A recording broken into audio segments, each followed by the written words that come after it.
The broader Cold War narrative is one of East versus West, capitalism versus communism, of the Soviet Union versus the United States of America.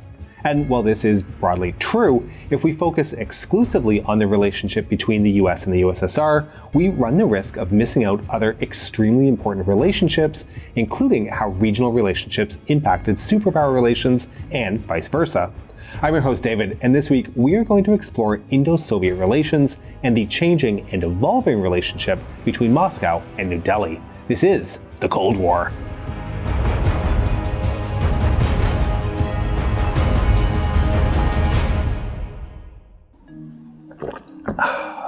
Like a lot of people, I love a good cup of coffee, and it's how I start my day every day. I love the smell and the taste, and the caffeine boost is a great bonus. But sometimes that caffeine can be too much, leaving me feeling jittery, wired, and on edge. That's why I am so glad to be working with the sponsor of today's video, Rarebird, and their PX coffee. Rarebird is a new kind of coffee that contains PX, a naturally occurring caffeine metabolite, instead of caffeine. Now, while you might have never heard of PX, that's paraxanthine, it's actually what your body breaks about 80% of caffeine down into, so you are more familiar with it than you think. While caffeine raises the body's cortisol levels, causing that stressed out feeling, PX gives you the same kind of boost without the negatives.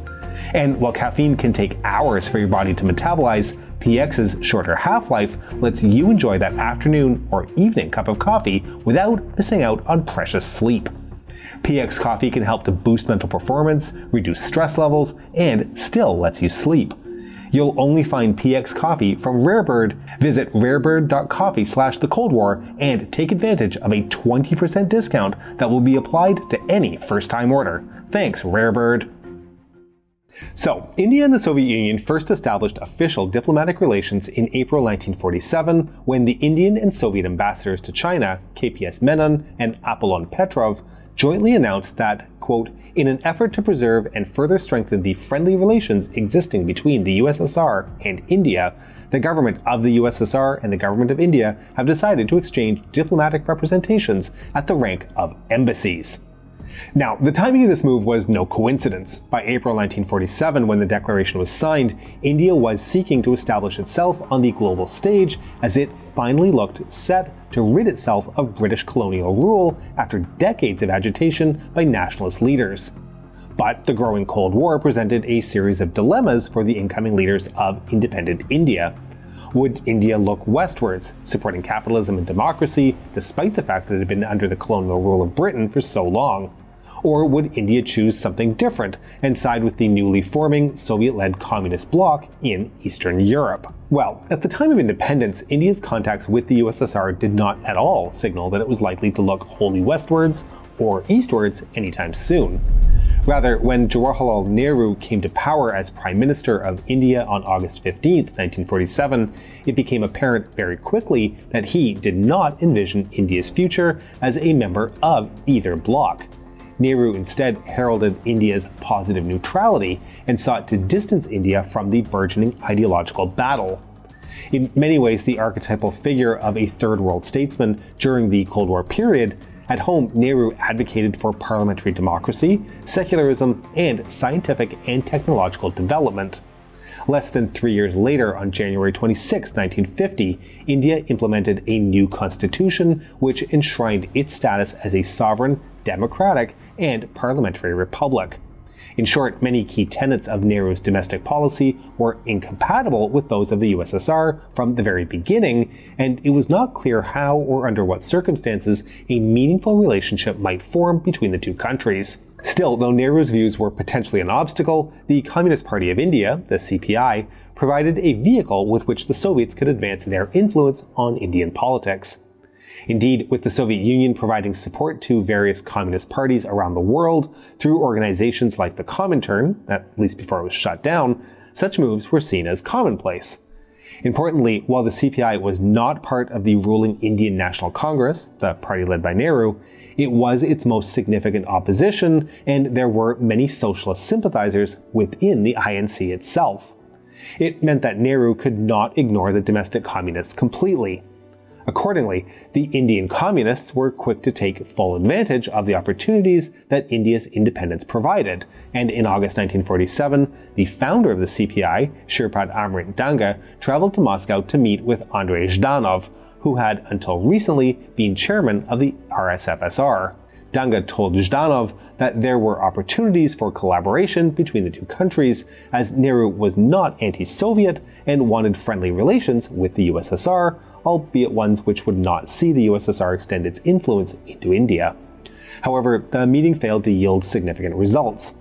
Subsequent early CPI contacts with the Soviets were hamstrung by the CPI's own politicking, which as early as 1948 resulted in a split between leaders who supported a full communist revolution like the one that was taking place in neighboring China, and moderates like Danga.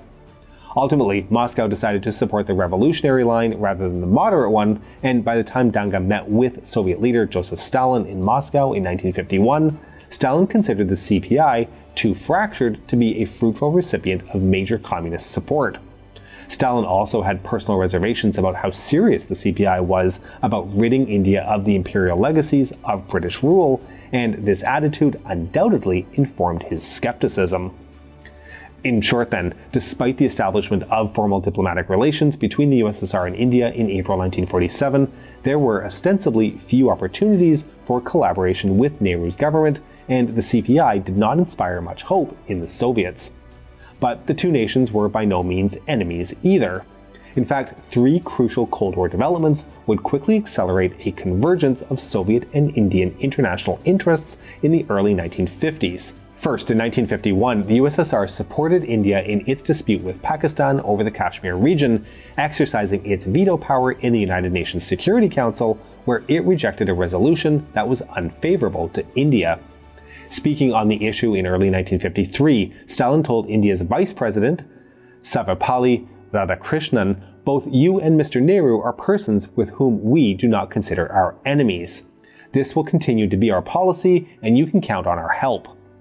Second, the death of Stalin in March 1953 and Khrushchev's reorientation of Soviet foreign policy to one of internationalism saw the USSR place much greater emphasis on its relations with non-aligned countries in the developing world. India's presence as a leading supporter of the non-aligned movement at the 1955 Bandung Conference in Indonesia, where the principles of the movement were established, only increased the USSR's view that it was worth maintaining robust relations with India. Third, and finally, in May 1954, Pakistan signed a mutual defense assistance agreement with the United States. It joined the Southeast Asia Treaty Organization in September 1954 without India, and in February 1955 signed the Baghdad Pact, a US-backed initiative which sought to limit the spread of communism in the Middle East. With Pakistan and the US growing ever closer then, India looked for a superpower ally of its own as a counterweight given the hostile nature of its relations with Pakistan. So, Khrushchev's USSR becoming increasingly more aligned with Nehru's India on crucial issues concerning security in Asia, senior diplomatic exchanges ramped up. In July 1955, Nehru visited Moscow and Khrushchev returned the favor by visiting New Delhi a few months later in December. Given the developments of the mid-1950s, Khrushchev was increasingly convinced that India might be amenable to joining some kind of anti-US coalition, and positively for the Soviets, the Indians were quite impressed by their visits to the USSR.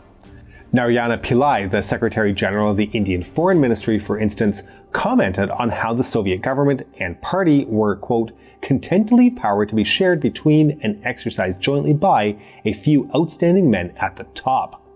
He also compared the informality and camaraderie at the summit of Soviet politics to that of India's democracy under Nehru.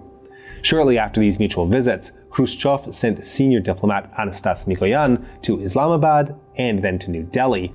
Mikoyan warned Nehru that Pakistan wanted to use its pacts with the US to further destabilize the Kashmir region. Nehru remained calm, however, and correctly predicted that both the Southeast Asia Treaty Organization and the Baghdad Pact would collapse fairly quickly.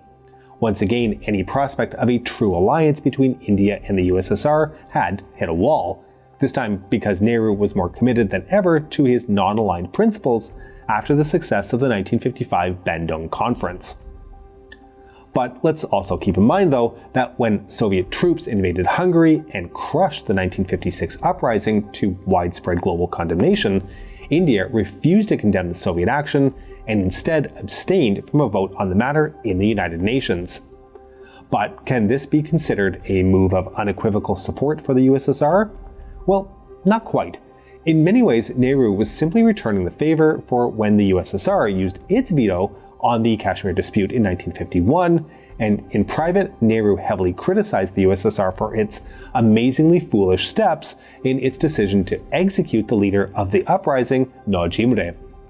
The Indian press was also less than enthused by these Soviet actions, and Nehru's government came under intense criticism for its nonchalance. By the late 1950s then, despite friendly bilateral relations and a degree of mutual support on the international stage, concrete evidence of progress in the Soviet-Indian relationship remained conspicuously absent. What would finally yield concrete results for the Indo-Soviet relationship, however, was the growing and increasingly palpable discord between the Soviet Union and China in the late 1950s. Though we have covered the background and impacts of the Sino-Soviet split in detail in other videos, we haven't covered India's role. Disagreements between China and India over their shared and disputed border in the Himalayas had been rising steadily through the 1950s, but the Tibetan uprising in China, including India's decision to grant asylum to the Tibetan spiritual leader, the Dalai Lama, saw the territorial dispute become a military one in 1959. Khrushchev, having established relations with India and with China still a crucial and powerful communist ally at this point, was perhaps inevitably sucked into the issue. According to historian Vojtech Mastny, not only had the relationship with India brought the Soviet Union no tangible advantages in its competition with the West, but it also embroiled Khrushchev against his wishes in India's conflict with China. Khrushchev, aware of the balancing act he ought to play, subsequently declared the USSR's neutrality on the skirmishes in 1959. Remember, he wanted China as an ally in the communist world, but he also wanted India to be aligned with the USSR. The People's Republic of China and its leader Mao Zedong didn't care what Khrushchev wanted and was less than impressed by his stance. After all, what was the point of a socialist alliance if its members would not unequivocally support each other?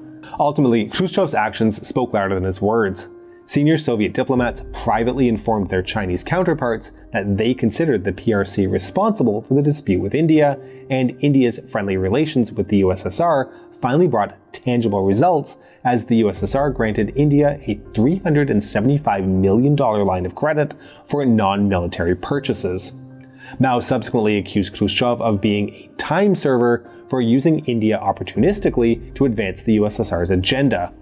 On the Indian side, Nehru's praise for the Soviet Union only increased, stating that there was not any country in the world which is more anxious for peace than the Soviet Union. Perhaps Nehru was naive to assume Khrushchev's best intentions, but yet again, he seemed to be proven correct. It was concrete and diplomatic support that the Indians were receiving from the Soviets, not mere supportive rhetoric. Despite the PRC's anger at the USSR for what it felt was a betrayal following the events in Tibet in 1959, it was Mao who extended the olive branch. He reassured Khrushchev at the turn of the decade that, quote, "We will never, under any circumstances, will move beyond the Himalayas. That is completely ruled out.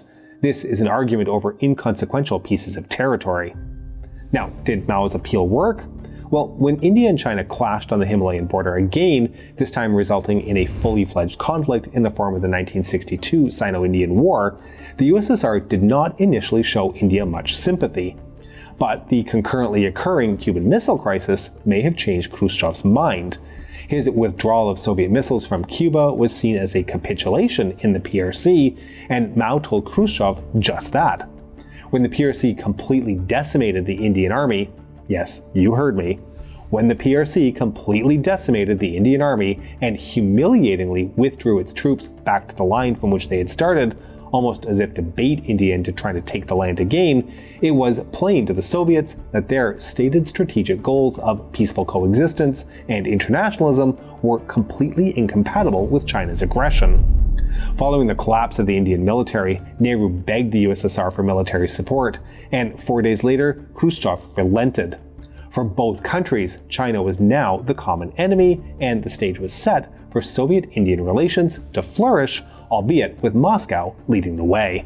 And so it was that when Nehru died in May 1964 and Khrushchev was ousted in a coup that same year, neither Nehru's successor in Lal Bahadur Shastri nor Khrushchev's in Leonid Brezhnev faced the same obstacles as their predecessors.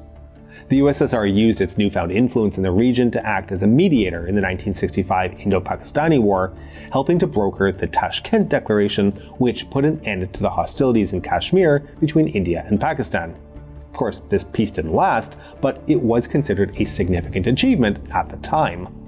Now, the same day the treaty was signed, Shastri died and was replaced by Nehru's daughter, Indira Gandhi, who would lead India for all but 3 years between 1966 and 1984.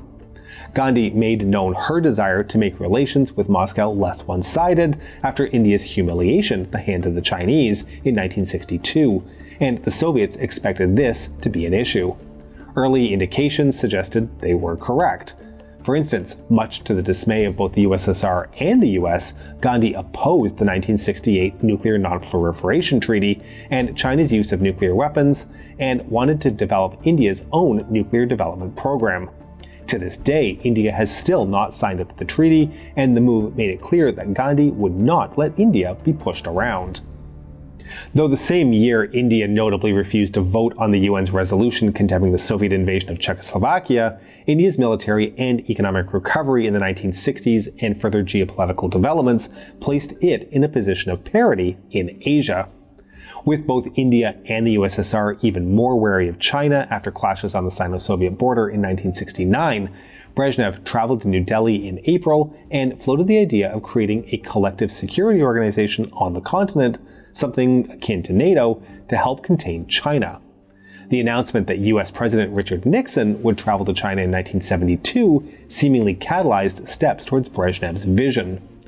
Just 3 weeks after the American announcement, Soviet Foreign Minister Andrei Gromyko traveled to Delhi in August 1971 to sign a treaty of peace, friendship, and cooperation with India. In effect, this formalized their alliance in Asia, but was also evidence that the USSR needed India just as much as India needed the USSR. The recalibration of bilateral relations was further illustrated by Gandhi's successful attempt to convince the USSR to get involved militarily in the 1971 Indo-Pakistan War.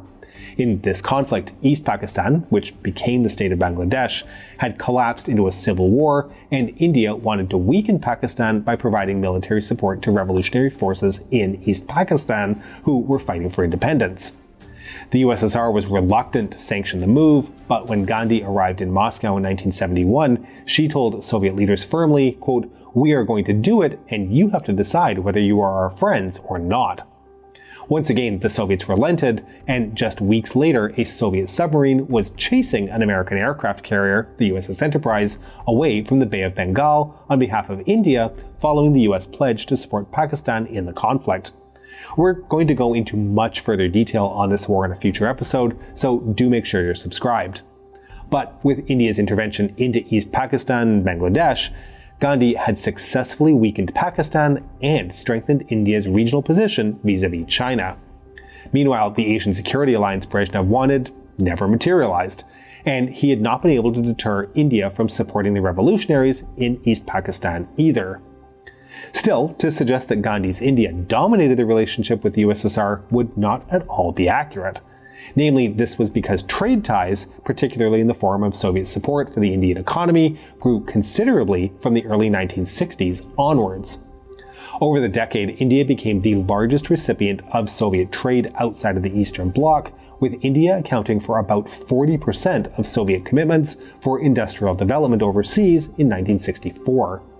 Moreover, according to one 1970 article, while in 1953 annual exports between the two countries totaled just $500,000 and imports totaled $0.4 million, these figures had ballooned by 1964 to $235 million in annual exports and $156 million in annual imports. These trends continued in subsequent decades, so much so that by 1986, the USSR accounted for 25% of India's exports and 10% of its imports. Militarily, India's utter reliance on the USSR for equipment was even more stark. A declassified CIA document published in 1972 estimated that the USSR provided approximately $1.1 billion in military support to India in the 1960s alone, and by the late 1970s, military ties had grown so much that 75% of India's military purchases came from the Soviet Union. By contrast, just 22% came from the major Western suppliers of Britain, France, the US, Italy, and West Germany. Even more remarkably, just 1% of those purchases came from the US. Though India remained nominally non-aligned throughout the Cold War, its one-sided reliance on the USSR for military support was obvious. Writing in the 1980s, historian Dilip Mukerjee explained the USSR's willingness to support India's economic and military development. India has been described as the largest and most persistent Soviet target in the Third World, largely because its size and stature as a significant middle power make it a counterweight to China, the Soviet Union's greatest perceived threat in Asia. India's considerable role in the non-aligned movement, moreover, provided Moscow with a valuable friend on the inside. Thus, though Gandhi did successfully force the USSR to support it on the occasions we mentioned, the USSR's economic and military ties ultimately helped it to advance its cause against China, and India was not in a position where it could seek alternative sources of assistance given its own concerns in the region. India and the USSR's strong relationship continued into the 1980s, as India refused to condemn the Soviets' decision to invade Afghanistan in 1979.